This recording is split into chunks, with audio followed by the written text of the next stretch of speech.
আমাদের এই সম্মুখ যুদ্ধে আমাদের এই মিড লেভেল থেকে শুরু করে পরবর্তী যাদের এখানে পার্টিসিপেট করেছেন তারা হলেন আমাদের কনসালটেন্টরা, আমাদের অ্যাসিস্ট্যান্ট প্রফেসররা, অ্যাসোসিয়েট প্রফেসররা, বাকি আমরা যারা সিনিয়র এবং প্রফেসর থেকে শুরু করে বাকি অন্যান্যরা যাদেরকে কিন্তু আগলিয়ে রেখেছেন আমাদের এই সূর্য সন্তানেরাই, তারা কিন্তু আমাদেরকে রক্ষা করেছেন, কখনো সামনের দিকে যেতে দেন নাই যাতে আমরা সুস্থ থাকি।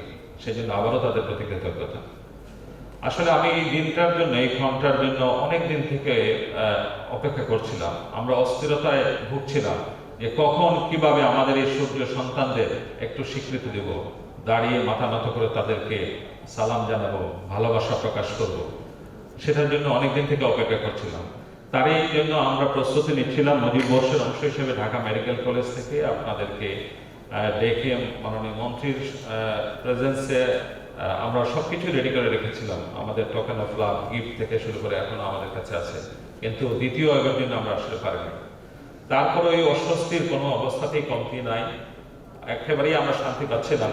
তারপরেই মেডিসিন ডিপার্টমেন্টের উদ্যোগে আজকে যারা অর্গানাইজ করেছেন তাদের প্রতি আমার প্রতিষ্ঠানের পক্ষ থেকে আপনাদের সবার পক্ষ থেকে কৃতজ্ঞতা জানাই যে মেডিসিন ডিপার্টমেন্ট পরিশেষে এই আয়োজনটুকু করতে পেরেছেন।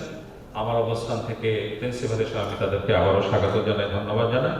আর আমি আবার তার অংশ হিসাবে মেডিসিন বিভাগের প্রফেসর হিসাবে আমি নিজেও গৌরবান্বিত বোধ করছি যে এই দেরিতে হলেও এই মহৎ উদ্যোগটি নেওয়া হচ্ছে। আজকের এই একটু প্রণোদনা যে চেকটা পেয়েছি আমরা, যে ক্রেস্টও পেয়েছি, এটার জন্য কিন্তু আমরা কেউ সম্মুখ যুদ্ধে অংশগ্রহণ করিনি। এটা আমাদের দায়িত্ব, সরকারের দায়িত্ব দিয়েছে, আমাদের এই প্রতিষ্ঠানের দায়িত্ব, ডিপার্টমেন্ট আপনাদেরকে সম্মান করেছেন। কিন্তু আমি বিশ্বাস করি আমাদের প্রত্যেকেই চেয়েছি একটু স্বীকৃতি, সেটা ব্যক্তিগত স্বীকৃতি না। আপনারা যারা অংশগ্রহণ করেছেন তারা চেয়েছেন সমষ্টিগতভাবে প্রফেশন যেন আপহোল্ড হয়, এই প্রফেশন যেন সম্মানিত হয়, প্রফেশন যেন প্রথম কাতারের স্বীকৃতিটুকু পায়। এবং আপনাদের মতো এই সূর্য সন্তানদের জন্যই আজকে ডাক্তাররা সমাজে আজকে কেউ যে দ্বিধা করে, যার মনে থেকে বলতে চায় না, ঈর্ষান্বিত বোধ করে, তারাও কিন্তু এই সম্মুখ যোদ্ধাদের সম্মানিত করেছে ফ্রন্টলাইনার হিসাবে। ডাক্তারদের নামটাই প্রথম আসে। যে ঈর্ষান্বিত বোধ করে বলতে পারে না, তার মুখে যদি আপনি স্থিত দিয়ে শোনেন, সেও প্রতি মুহূর্তে সম্মান জানাবে ফ্রন্টলাইনার হিসেবে, এই ডাক্তাররাই ফ্রন্টলাইনার। সুতরাং এই আজকের এই মুহূর্তে আমি বলবো যে ভালোবাসা, যে সম্মান প্রফেসর খান আবুল কালাম আজাদ তার অস্ত্র সিক্ত ভালোবাসায়, শ্রদ্ধা অবনত হৃদয়ে আপনাদেরকে যেভাবে সম্মান করেছেন, প্রফেসর মুজিবুর রহমান সাহেব দাঁড়িয়ে আপনাদেরকে যেভাবে করতলের মাধ্যমে আমরা সবাই যেভাবে সম্মান দেখিয়েছি, এর চেয়ে সম্মান আমার মনে হয় আমাদের আর কিছুই থাকে না। এটা মূল্যায়ন কোনো অবস্থাতেই এই ক্রেস্ট এবং প্রণোদনার টাকা দিয়ে হয় না। আমি আপনাদেরকে ধন্যবাদ জানাই। আপনারা যেভাবে আমাদের এই ফ্রন্টলাইনাররা শুরু করেছিল সেই এক অনিশ্চিত যুদ্ধের যাত্রার মধ্যে, যেখানে আমরা জানি না আমাদের শত্রু কেমন আকারের, কত শক্তিশালী, কি তার পরিণতি কতদিন পর্যন্ত চলবে, তার কিন্তু কিছুই না জেনে আমরা একেবারেই প্রায় নিরস্ত্রের মতো, যেখানে প্রতিক্রিয়া সামগ্রী কিছু নাই, যেখানে আমরা চিকিৎসা সম্বন্ধে কিছু জানতাম না, সেইখানেও কিন্তু আপনারা এগিয়ে গিয়েছেন। আমরা অনেকেই মুক্তিযুদ্ধ দেখিনি অংশ, আবার আমরা যারা দেখেছি অনেকে অংশগ্রহণ করিনি। মুক্তিযোদ্ধাদের দেখলে কিন্তু এখনো সম্মানে যতটুকু তাদের জন্য করতে পারি, কৃতজ্ঞতা মনটা ভরে ওঠে, একটা সন্তুষ্টি আসে। আপনারাও যেভাবে এগিয়ে গিয়েছেন, এগিয়ে যাচ্ছেন এই সম্মুখ যুদ্ধে, সেই জন্য আমরাও আপনাদেরকে অবনত চিত্তে আবারও সালাম জানাই এবং কৃতজ্ঞতার কোনো শেষ নাই। আপনারা সেই যোদ্ধা, সেই সম্মুখসারী যোদ্ধা, যারা নিজের বাপ মাকে যেরকম মুক্তিযোদ্ধারা সুরক্ষিত করেছিল, বাড়িতে রেখে গিয়েছিল, যেমনি ভাবে বড় ভাইদেরকে বোনদেরকে বাড়িতে রেখে গিয়েছিল, আপনারাও কিন্তু আমাদেরকে রেখে গিয়ে আপনারা সম্মুখ যুদ্ধ করে যাচ্ছেন এবং আমাদেরকে সুরক্ষিত করছেন। আপনারা সেই যোদ্ধা যাদের জন্য আজকে আমি যদি ঢাকা মেডিকেল কলেজের প্রিন্সিপাল হিসাবে, পরিচালক হিসাবে, কিংবা আমাদের শিক্ষক মন্ত্রীরা যেখানেই যান, তাদেরকে সবাই সম্মান করে দাঁড়িয়ে সালাম জানায়, বলে যে ঢাকা মেডিকেল কলেজের শিক্ষক, ঢাকা মেডিকেল কলেজের পরিচালক, কিংবা তারা ডাক্তারদের সিনিয়র ডাক্তার, কাদের জন্য আমরা এই সম্মানটুকু আজকে পাচ্ছি, সেটার সম্পূর্ণ কৃতিত্ব আপনাদের, যারা জীবন বাজি রেখে জীবন দিয়ে যারা মৃত্যুবরণ করেও এগিয়ে যাচ্ছে, থেমে নাই এবং সংকল্পবদ্ধ যে অদূর ভবিষ্যতেও একইভাবে এগিয়ে যাবে।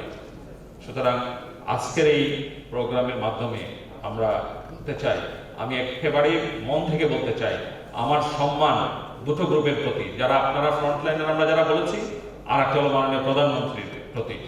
কারণটা হলো তিনি তার নেতৃত্ব না থাকলে আমরা যখন একেবারেই বিপন্ন অবস্থায়, কিছুই নাই, দিশেহারা, সেই ক্ষেত্রে তার নেতৃত্বে কিন্তু স্বাস্থ্য মন্ত্রণালয় কাজ করেছে, প্রশাসন কাজ করেছে এবং তিনি কিন্তু স্বীকার করেছেন, আমাদেরকে উৎসাহ দিয়েছেন, যে ফ্রন্টলাইনার হিসেবে স্বীকৃতি দিয়েছেন এবং এই প্রণোদনার বন্দোবস্ত করেছেন। আমাদের যারা মৃত্যুবরণ করেছে তাদের জন্য প্রচুর প্রণোদনা দিচ্ছেন। সুতরাং এই দুঃসময়ে আপনারা জানেন, আপনারাই কিন্তু দেশকে তার নেতৃত্বে আজকে আমরা বাংলাদেশ 20তম হয়েছি সেই কোভিড ম্যানেজমেন্টে, এবং এই কৃতিত্ব আপনাদের এবং মাননীয় প্রধানমন্ত্রী। সুতরাং আমি বলবো যে বাংলাদেশ যেমনিভাবে বিভিন্ন সময় মুক্তিযুদ্ধের মাধ্যমে স্বাধীনতা অর্জন করেছিল, তেমনিভাবে আবার দেখা গেল যে ক্রিকেটের মাধ্যমে একবার পরিচিত হয়েছে গার্মেন্টসের মাধ্যমে, আর এইবারের পরিচয় বাংলাদেশকে পার্শ্ববর্তী দেশ অ্যাটলিস্ট স্বীকার করেছে। বাংলাদেশের ফ্রন্ট ফাইটাররা কত শক্তিশালী, কত হৃদয়বান, কত যত্ন করে রোগীদের সার্ভিস দেয়, কিভাবে বাংলাদেশকে সুরক্ষা দিচ্ছে, সেটা কিন্তু প্রমাণিত হয়েছে এবং সারা বিশ্বে তার স্বীকৃতি। আমি অনেকক্ষণ আপনার ধৈর্য ধরে শুনছেন, আমি বেশি কিছু বলবো না। অনেক স্মৃতি আছে আমাদের, সবাই স্মৃতিটা করেছেন। আমরা যারা সরাসরি আপনাদের সঙ্গে যুদ্ধে অংশগ্রহণ করতে পারে নাই, কিন্তু তারা কিন্তু কেউ বাড়িতে থেকেও শান্তি পান না। আপনাদের জন্য সবসময় মানসিকভাবে, শারীরিকভাবে আপনাদের পাশে দাঁড়াতে পারে নাই আমরা অনেকেই, কিন্তু মানসিকভাবে কিন্তু সবসময় আপনাদের পাশে ছিলেন। তারা ছিলেন টেলিমেডিসিনের মাধ্যমে, আপনারাও দিয়েছেন, আমরা কেউ কিন্তু বাসায় বসেছিলাম না। বাংলাদেশে আমি বলবো যদি স্ট্যাটিস্টিক্যালি দেখা হয়, প্রতিটা রোগী কিন্তু ডাক্তারদের রিচের মধ্যে ছিল, ডাক্তাররা তাদেরকে সার্ভিস দিয়েছে সেই টেলিমেডিসিনের মাধ্যমে। আত্মীয় স্বজন থেকে শুরু করে সব, যে কোনো রোগী যখন তখন ফোন করেছে। যারা আমরা অনেকে রাত্রেবেলা ফোন খোলা রাখতাম না, তারাও কিন্তু সারা রাত্র যে কোনো মুহূর্তে ফোন দিয়েছে। সুতরাং আমি আবার আমার সিনিয়র স্টাফদেরকে, সিনিয়র ডাক্তারদেরকে যারা এই টেলিমেডিসিনে পার্টিসিপেট করেছেন, এই আমাদের শূন্য সন্তানদের পাশাপাশি তাদের প্রতিও জানাই কৃতজ্ঞতা। সুতরাং আমি বলতে চাই যে আমাদের কেউই কম পার্টিসিপেট করেননি, কারণ এটা একটা টিম ওয়ার্ক বলেছেন। আমরা দেখেছি স্বাধীনতা যুদ্ধে যারা স্বাধীন বাংলা বেতার কেন্দ্রে কাজ করেছেন তাদেরকে শব্দ সৈনিক বলা হতো। আমাদের বিভিন্নভাবে আমাদের স্যাররা, আমার কাছে মনে হয় যে এই মুজিবনগরের মতো ঢাকা মেডিকেল কলেজের জন্য কাজ করেছে প্রিন্সিপালের অফিস এবং ডিরেক্টর অফিস, যেখানে আমিও কিছুদিন কাজ করতে পেরেছি। মাননীয় প্রিন্সিপাল এবং ডিরেক্টর মহোদয়ের কর্ম পরিচালনার সময় তাদের পাশে দাঁড়িয়েছি। আমরা দাঁড়িয়েছি প্রফেসর মুজিবুর রহমান স্যারের কাছে, যিনি আমরা কাজ করেছি প্রফেসর রুবেদ আমিনের সঙ্গে, প্রফেসর আহমদুল কবিরের সঙ্গে, এবং এই কাজ করার জন্যই কিন্তু আজকে আমরা সম্মানিত। আমরা সেজন্য গৌরবান্বিত বোধ করি এবং আমাদের যারা বয়সের বারকে অনেক দূরে ছিলাম তাদের সামনে উজ্জ্বল দৃষ্টান্ত স্থাপন করেছেন। রোগীদেরকে দেখে সবাই তার বক্তব্য বলেছেন। প্রফেসর মুজিবুর রহমান স্যার, যার কাছে এইজ কোনো বার না, কোমরবিডিটিস কোনো বার না, হৃদয়ের তাড়নায়, বিবেকের তাড়নায় তাকে তিনি রোগীদের সার্ভিস দিয়েছেন, আমাদের কাছে আলোকবর্তিকা হিসেবে কাজ করেছেন। আসুন আমরা সবাই তার প্রতি আবার সালাম জানাই, তার দীর্ঘায়ু কামনা করি। আমি শেষ করে দিচ্ছি। আমি শুধু বলতে চাই যে আমরা সবাই সম্মিলিতভাবে আগামী দিনগুলোতে আমরা কাজ করব এবং আমরা এগিয়ে যাব। আমরা সবার প্রতি সহমর্মিতা প্রকাশ করব।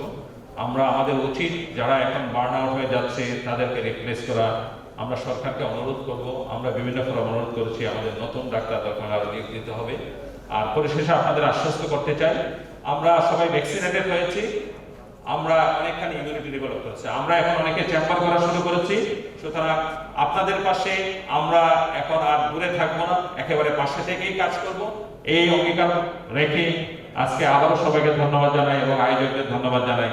আমি ধন্যবাদ জানিয়ে সবার শুভকামনা করে, সুস্বাস্থ্য কামনা করে বক্তব্য শেষ করছি। ধন্যবাদ সবাইকে।